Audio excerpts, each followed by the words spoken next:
Hello friends, আজকে আমি আপনাদের দেখাবো পাবদা মাছের সর্ষে দিয়ে ঝাল। তার জন্য আমি নিয়েছি প্রায় 800 মতো পাবদা মাছ। আপনারা কম বা বেশিও নিতে পারেন। আর আমি 50 গ্রাম মতো সর্ষে বেটে নিয়েছি, কালো সর্ষে নিয়েছি, আপনারা সাদা সর্ষেও নিতে পারেন। এর মধ্যে 4টে কাঁচা লঙ্কা দিয়ে বেটেছি। এবার আপনারা যে ঝাল অনুযায়ী লঙ্কা দেবেন। আর নিয়েছি কয়েকটা অর্ধেক করে কেটে নেওয়া কাঁচা লঙ্কা এবং ধনেপাতা। এছাড়া আমি নুন এবং হলুদ অ্যাড করব। এবার শুরু করছি আমাদের রান্না। হ্যাঁ ফ্রেন্ডস, এবার আমি মাছগুলোতে ভালো করে একটু নুন আর হলুদ মাখিয়ে নেব।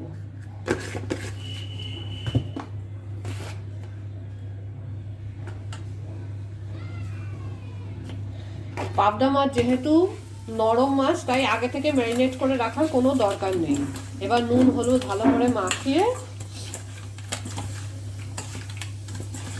ভালো করে মেখে নিতে হবে। নুন হলুদটা একটু ভালো করে মাখালে কি হয়, মাছের আষ্টে গন্ধ চলে যায়, তাতে মাছের কোনো আষ্টে গন্ধটা পাওয়া যায় না ভাজার পরে। কিন্তু যদি হলুদ কম হয় তাহলে কিন্তু মাছে একটা আষ্টে গন্ধ পাওয়া গেলেও যেতে পারে। হ্যাঁ,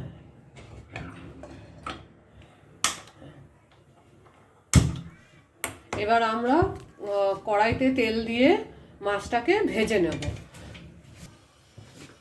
এবার আমরা মাছ ভাজার মতো তেল দিয়ে দিলাম কড়াইতে।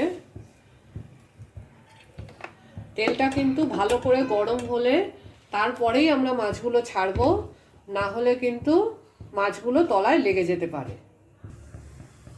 এবার দেখুন তেলটা একদম ভালো করে গরম হয়ে গেছে, তেলটা দিয়ে ধোয়া বেরোচ্ছে। এবার আমি মাছগুলো আস্তে আস্তে ছেড়ে দেবো।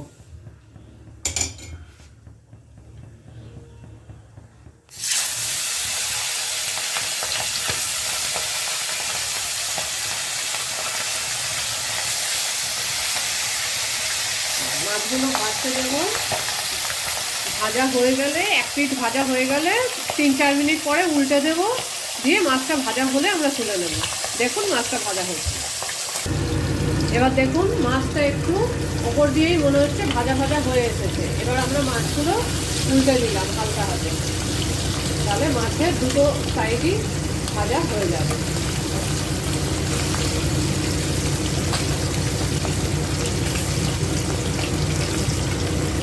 দুটো সাইডই ভালো করে ভাজা হওয়া কিন্তু খুব দরকার।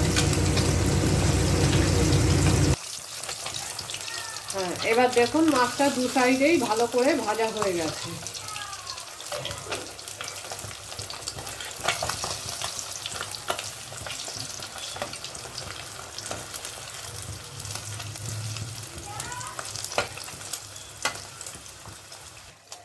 এবার মাছগুলোকে তুলে নিচ্ছি আস্তে আস্তে। এইভাবে আমরা বাকি সব মাছগুলোই ভেজে নেব। বন্ধুরা, আমাদের সবকটা মাছই ভাজা হয়ে গেছে। এইবার দেখছি আমরা কড়াইতে অনেক বেশি তেল আছে। এবার আমরা তেলটাকে তুলে নেব, কারণ আমাদের ঝাল করতে এত বেশি তেল লাগবে না। আমরা এটা বাটিতে রেখে দিচ্ছি তেলটা, অন্য কোনো রান্নাতে আমরা এটা ব্যবহার করে ফেলতে পারবো।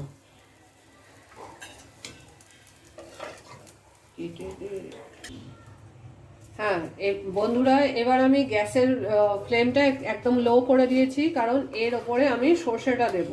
সর্ষেটা দেওয়ার সময় ভীষণ ঝাঁজ উঠবে, তাই গ্যাসের ফ্লেমটা লো করে দিয়েছি। আমি সর্ষেটা দিয়ে দিলাম।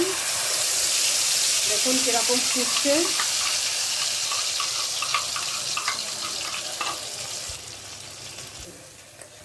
এবার গ্যাসের ফ্লেমটা আবার জোরে করে নিয়েছি। এবার আমরা এটাকে ভালো করে একটু নাড়াচাড়া করব এবং এতে পরিমাণ মতো নুন এবং হলুদ দিয়ে দেব।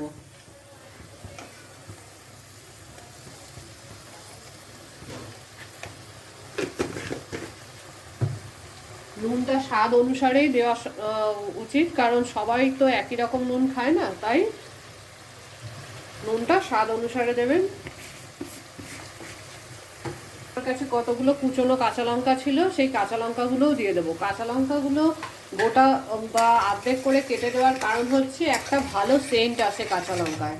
সেই জন্য আমরা কাঁচা লঙ্কা বেটে দেওয়ার পরেও এই 3টে কাঁচা লঙ্কা টুকরো করে এই সর্ষে বাটার মধ্যে দিয়েছি। এবার এটাকে আমরা একদম লো ফ্লেমে দিয়ে 3 মিনিটের জন্য ঢেকে দেব।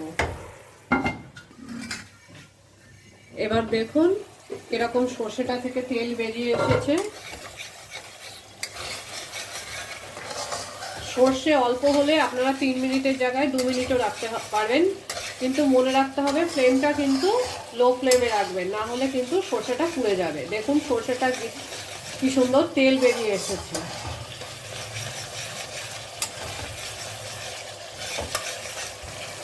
এবার আমরা এই সর্ষে বাটার মধ্যে হালকা একটু জল দিয়ে দেবো যাতে মাছগুলো ডুবে যায়।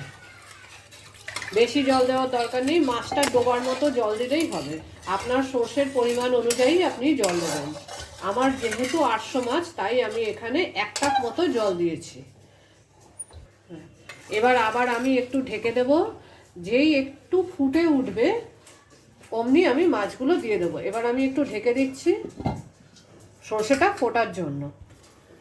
এবার দেখুন ঝোলটা ফুটে গেছে। এবার আমি মাছগুলোকে দিয়ে দেবো।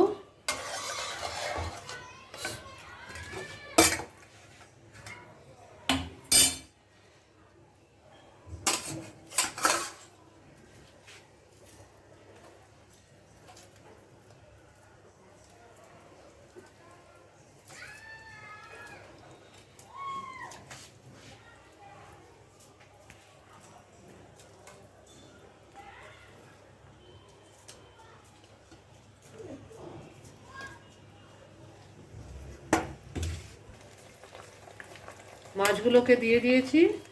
এবার আমি গ্যাসটা একটু জোরে করে দেবো যাতে মাছগুলো একটু ভালো করে ফোটে।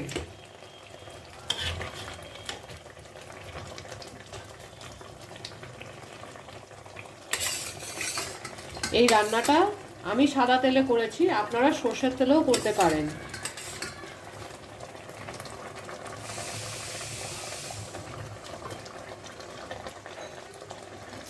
এবার গ্যাসটা আবার কমিয়ে আমরা মিনিট 2-এর জন্য এই মাছটাকে হতে দেব। এবার দেখুন মাছটা থেকে সুন্দর তেল বেরিয়ে এসেছে। মাছটা থেকে সুন্দর তেল বেরিয়ে এসেছে, তার মানে আপনার মাছটা রান্না হয়ে গেছে। এইবার আমরা যে ধনেপাতা কুচিয়ে রেখেছিলাম সেই কুচনো ধনেপাতা দিয়ে দেবো।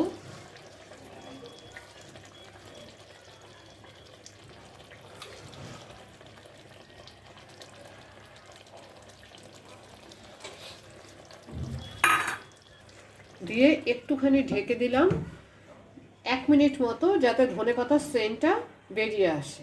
তার দেখুন আমাদের এই মাছের ঝাল তৈরি হয়ে গেছে। গরম গরম ভাতের সাথে খুবই ভালো লাগে এই পাবদা মাছের ঝাল। আমরা এবার গ্যাসটাকে নিভিয়ে দিয়ে